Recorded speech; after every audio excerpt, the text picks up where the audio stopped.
Hello, and welcome to my channel. Today we're going to read an excerpt of The Beast and the Bethany by Jack Meggitt-Phillips.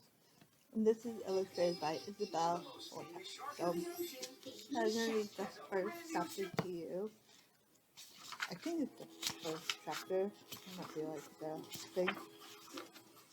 So the first chapter is The Purple Parrot. Ebenezer Tweezer was a terrible man with a wonderful life. He never went hungry because all his visitors were piled with food. He never struggled to understand long words or like conviviality or people before well, because he very rarely read books. There was no children or friends in his life, so he was never troubled by unpleasant news or unwanted conversation. There was also no parties or celebrations for him to attend, so he was never hot and bothered about what he should wear. Ebenezer Tweezer didn't have to worry about death. At the time this story begins, he was within a week of his 512th birthday. Wow, that's really old. And yet, if you were to have bumped onto him on the street, you wouldn't have thought him to be a young man, certainly no more than 20 years old. You might also have thought he was quite handsome. He had short, golden hair, a small nose, a small, soft mouth, and a pair of eyes that dazzled like diamonds in the moonlight. There was also a wonderful look of innocence about him. Sadly, looks can be deceiving. You see, at the time when the story began, Ebenezer was about to do a very bad thing. All Ebenezer did at first was walk into a book shop, then he patiently waited behind an important person at the till. Oh, impatient person, not important. Impatient person at the till. The impatient person was a small, bony girl who was wearing a backpack with two stickers on it. One read Bethany, and the other one, Bug Up. I want a pet, said the girl to a large, pleasant bird keeper. What sort were you looking for? He asked in return. A frog, or a panther. Oh, or a polar bear. Afraid you're in the wrong place. The polar bear and panther shop is just down the road, and the frog market is only open on Wednesdays. We can do you a bird, but not that much else, explained the bird keeper. The girl reached into a backpack and pulled out a flip-flop, a half-eaten cookie, two seashells, and a ruler that said the property of Jeffrey on it. She laid all the items on the counter. What kind of bird would that buy me? She asked. The bookkeeper looked thoughtfully at the items and did some sums in his head. If you give me the backpack as well, I'll give you 10 worms, he said. The girl was very pleased with his offer. She shrugged off the backpack and handed it over. In return, the bookkeeper took out 10 worms from his pocket and plopped them into her hand. The girl barged past Ebenezer and out of the shop. Sorry about that, Mr. Tweezler, said the bird keeper. How can I help? That's quite all right, said Ebenezer. I've come to pick up Wilton purple-breast parrot. When the bird keeper brought out the sleeping parrot, Ebenezer did not snatch it away. He waited for the cage to be handed over and stayed in the shop to speak for a while, even though he was not a big fan of conversation. This is a special one, remember now, said the bookkeeper. Only 20 of them left in the world. You ain't the sort of person to lose him, are you? I won't do that, said Ebenezer. shuffling as he stood. You don't get many of those around no more. Took me a long time to track one down. Ain't every shop can get you a real talking singing parrot, especially ones that sing proper human songs instead of those 21 Tweety ones. Instead of those Tweety ones. These sort of birds love an audience. You ain't that sort of person what's gonna keep it for yourself hidden away, are you? Said the bird keeper. I won't do that, said Ebenezer. He was feeling most uncomfortable under the bird keeper's gaze. These sort of birds need a lot of care and attention. They need love. You ain't gonna treat it bad, are you? Asked the bird keeper. Of course not, said Ebenezer, in a high and shaky voice. The bird keeper knew and loved each of his birds, from the aquatic warblers to the yellow-legged seagulls, and he did not want to see any of them go to a bad home. He took a long, hard stare at Ebenezer. I know exactly what sort of person you are, he said the bird keeper, after a second or two of staring. Ebenezer gulped. "Mm, You are a great bird owner," said the bird keeper. I can see it in your face. Ebenezer smiled with relief and handed over the money. He paid far more than the agreed price as a special thank you for the bird keeper to the bird keeper for his hard work. He bid farewell and left with the caged and sleeping parrot. He climbed into his car, started a short drive back to his house. Just as he was parking, the parrot woke up with a large yawn. Ah! Good morning, said the parrot in a distinctively unparroty voice. He spoke in a low, chocolatey tone. It's late afternoon, said Ebenezer. Whoopsie poopsie. Well, good late afternoon. My name is Patrick, and mine is Mr. Tweezer. Welcome to your new home. Bobby, what are you doing? No, no, no, no, no. You can't download that? No. You can go to YouTube.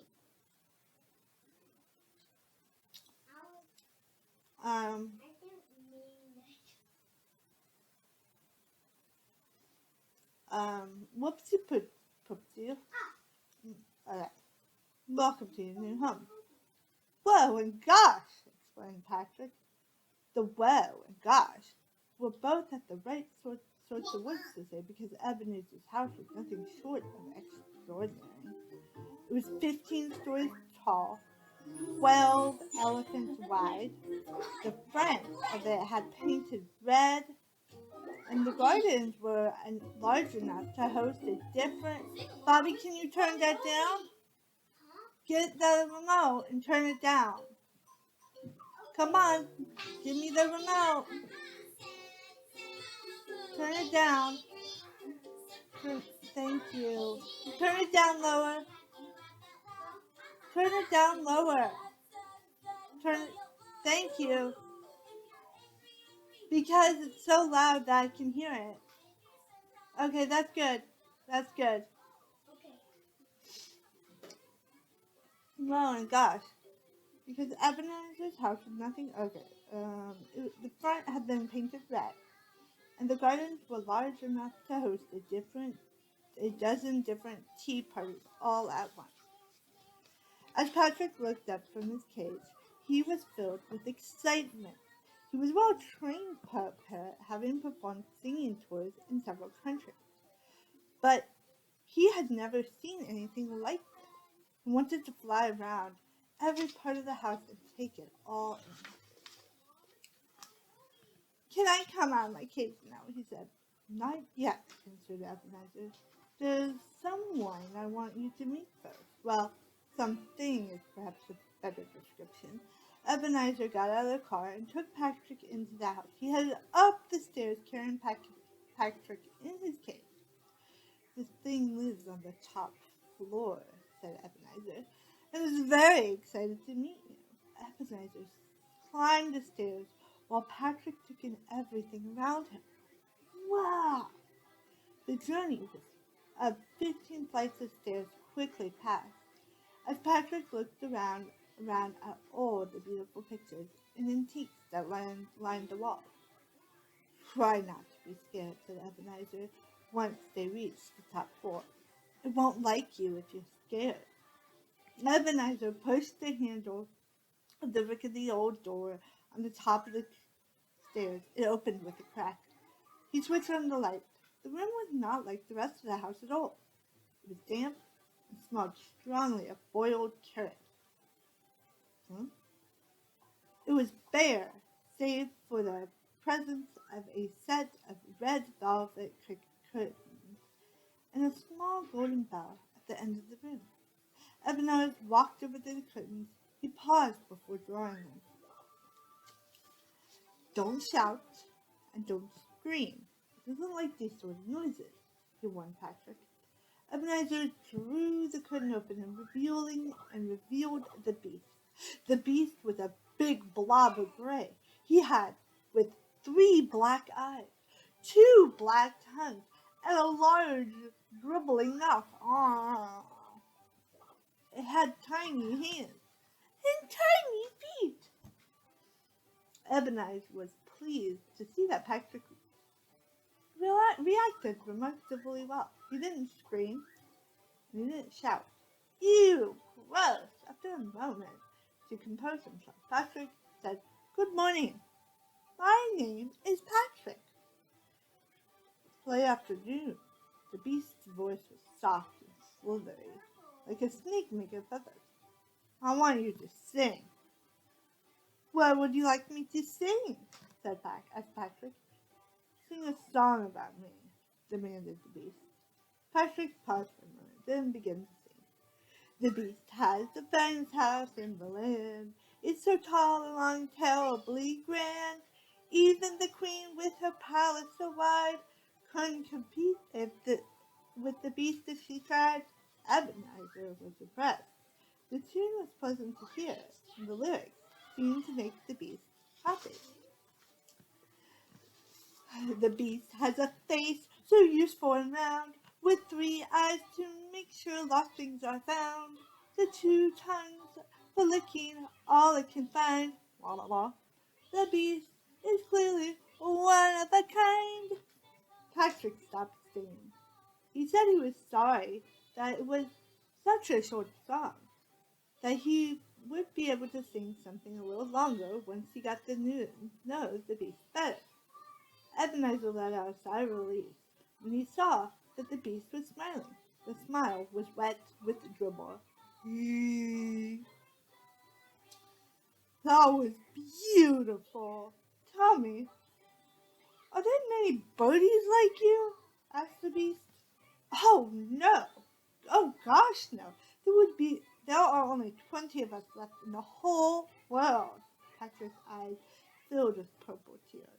He tried to distract himself from his own sadness by asking, How many beasts like you are there left? I'm the only one. The last survivor, the beast smiled. As it said this, It's good that you are rare. I like rare things. Come a little closer so I can see you better, birdie. The beast eyed Ebenezer expectantly. Ebenezer picked up the cage and brought Patrick closer to the beast's 3 black blinking eyes.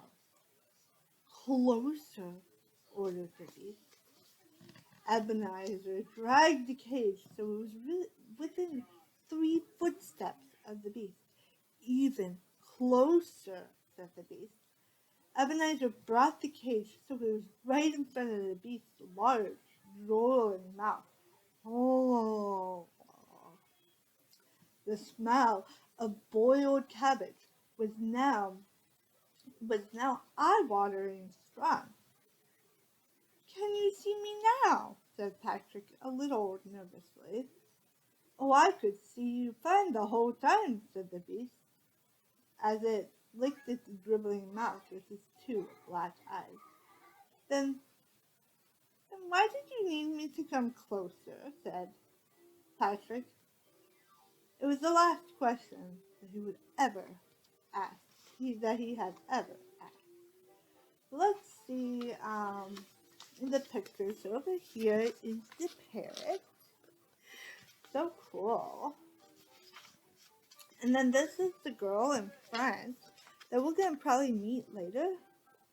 And I believe that's Bethany. So I'm hoping that she's gonna, because she has the backpack in the front. So awesome. I love that picture. And there's the bad guy, Ebenezer. I'm assuming that's a bad guy. And there is the bird in the cage. So pretty. He looks like a doo-doo. If you ever seen a doo-doo, I will show you an image here, I guess. Or if not, just, yeah, I'll show you an image at the end or something. And then here, well, that is a doo-doo. That is not the parrot. Yeah. But it has different birds in this picture. So we have like a toucan, we have like a parrot, we have a crow, we have like different birds. I love that. Even a flamingo right over here. So cool. I mean, if you like birds, this is one thing.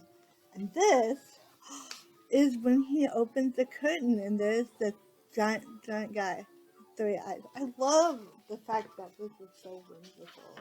It's going to be great to read. And here is the bird's feathers. So yeah, and that is it for Bethany and the Beast and Bethany, which sounds really funny as well. I love stupid bad guys. Well, not stupid bad guys, but I like bad guys that, I like stories that are really funny. So I'm hoping that this one's really, really funny. It also seems like maybe it's like fear plays in here. I don't know. I mean, who knows? I don't know. But I love the cover. What's that? So pretty. With the foil bird cage on it. So awesome. So I'm excited to read. I'll probably this at some point. But, yeah, for bedtime. Because I like to read chapters for bedtime. And, yeah. And looking at the pictures. So, but this one seems really funny because the beast actually talks. And so does the bird, which I thought was really fun. That's really fun. So yeah, we'll see exactly what happens, I guess, in this book. But yeah, we'll see. Yeah. But if you like this, and I am super excited to read this. But and I think this one's already was out. It does have 2020, yeah. So this one's already out. So you can pick it up in bookstores. It's already out. Really excited to read this at some point. So yeah, comment down below if you have read this book and enjoyed it or liked the pictures and find it. Actual really good picture. Yeah, let's find this one. The pictures. And I'm super excited to hear your opinion down below. If you read this book. Like this video, give it a thumbs up, and subscribe if you haven't. I post videos every Monday and Monday and Fridays, but I'm catching up. So please comment down below and subscribe, ring that bell for notifications and stuff. And yeah, and have a great day. Bye bye.